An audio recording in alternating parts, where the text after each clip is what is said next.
Hey y'all, welcome to Freedom Makers. I'm Amanda, and today I'm going to talk to you guys about some food storage. At Freedom Makers, it's all about the food. I'm really excited about our cranberries. I have a lot to put up today. We're going to be vacuum sealing these guys for long-term storage. I've made it a practice over the last few years to always buy a little more than my family actually needs.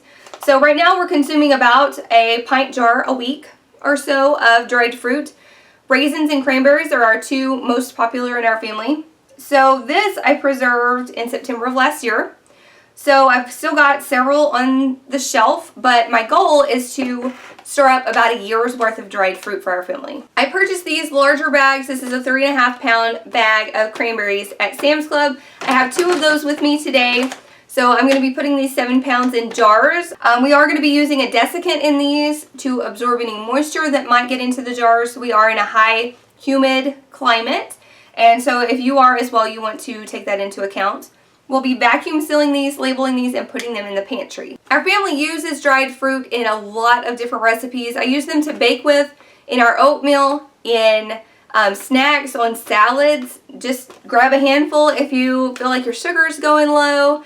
You can bring that up with some dried fruit. So we love our dried fruit. We keep it on hand at all times. By purchasing just a little bit of extra each month, we are able to keep this in our pantry and bulk up that storage. This would work for any dried fruit.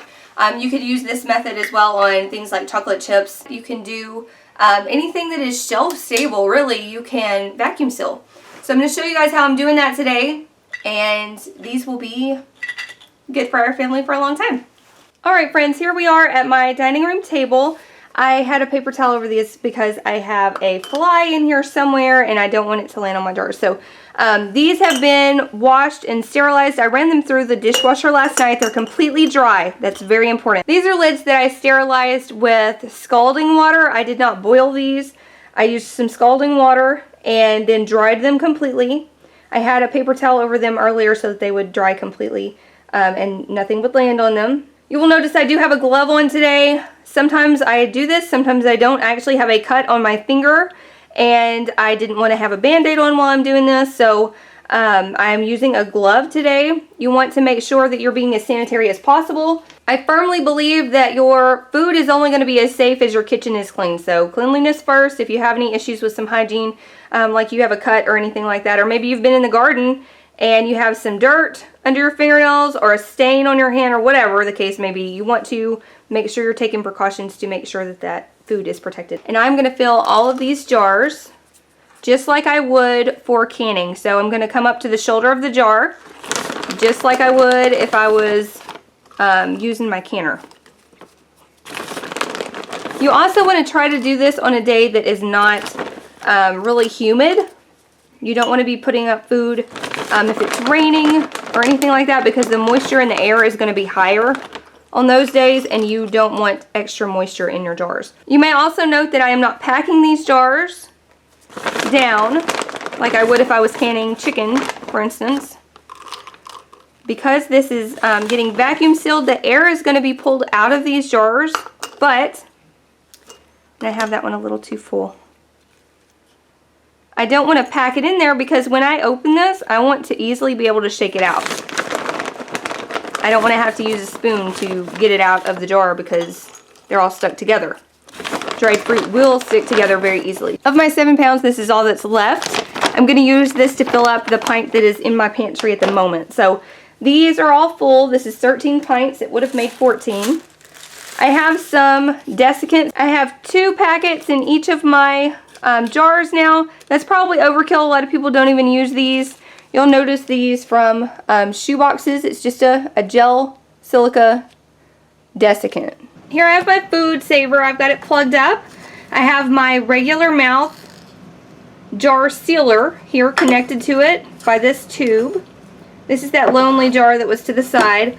I am going to push this down. I'm going to lock my machine on the side. Now I'm going to turn it on.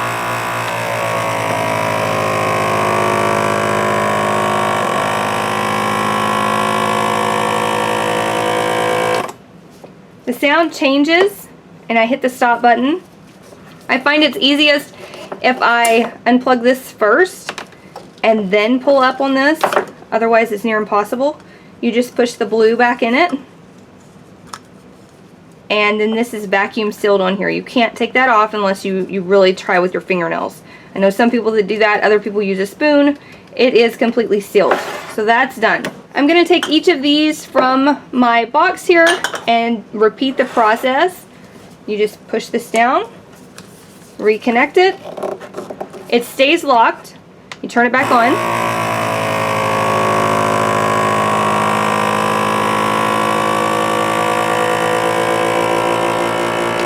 When you hear that sound change, you know it's done.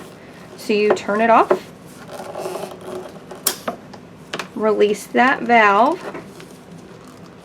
Pop that off again. And it is sealed completely. On the tops of these, once I get them finished, I will write the date and what it is in case for some reason I'm not around and somebody doesn't know what a cranberry looks like. And these will go in our pantry. And there you have it, friends. We've got our 12 and our 1. It would have been 14 had I had another jar ready to go. But I only have my 13 ready, so we'll just calculate this with 14, right? So pretend there's 2 jars here. Our family only uses about 4 each month. So this row is what we would use in a month, 1 a week. So that means that if every month I were to purchase 2 bags, I would have 10 extra jars to put in my pantry.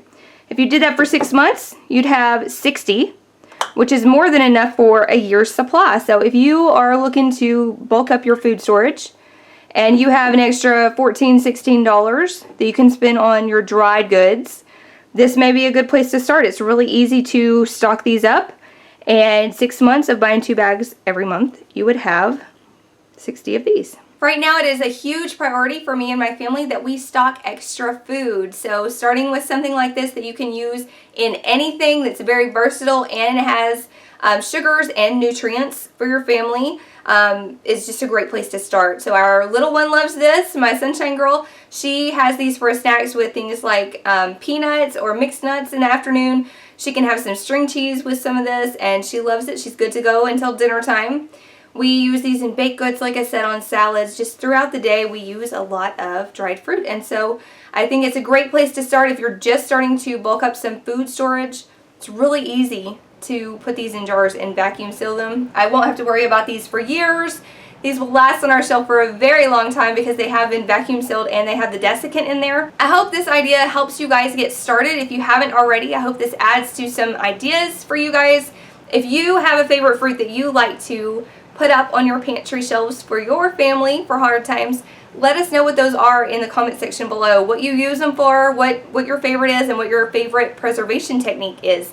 Whether it's canning or dehydrating or freezing or whatever it is, I would love to hear from you guys so we can share in that knowledge and really learn from one another. I love that we have a community where we can do that and share each other's ideas in the comments. So thank you guys so much for doing that. Thank you for being here. I appreciate each of you.